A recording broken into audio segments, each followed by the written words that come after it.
তো তারপর কড়াইয়ে তেল দিয়ে তার ভেতরে পুঁইশাকের মিচুড়িগুলোকে দিয়ে দিচ্ছি। তো এগুলোকে অনেকে অনেক নামেই চেনেন, কেউ মিতালি, মিচুড়ি, পুঁইশাকের ডিম। তো কে কী নামে চেনেন অবশ্যই কমেন্ট করে জানাবেন। তো এখন আমি দিয়ে দিচ্ছি হলুদের গুঁড়া, লবণ, পরিমাণ মতো হলুদ দিয়ে একটু নেড়েচেড়ে নেব। সবাই তো মশলা কষিয়ে রান্না করেন, তো আজ আমি এভাবেই রান্না করছি। তো এর থেকে পানি বের হওয়ার পর বাটা মশলা অ্যাড করব। তো পানি বের হয়ে গেছে, এই সময় এখন বাটা মশলাটা দিয়ে দেব।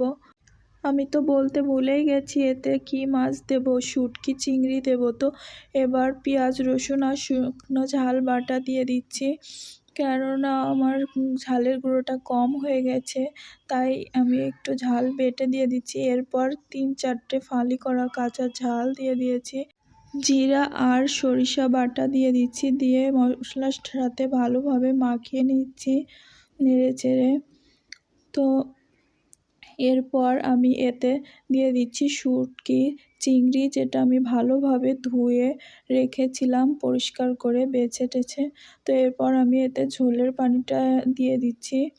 তো ঝোলের পানি দিয়ে দিয়েছি, আমি বেশি ঝোলের পানি দেইনি, অল্পই দিয়েছি, কেননা অল্প অল্প গামাখা গামাখা ঝোল থাকবে।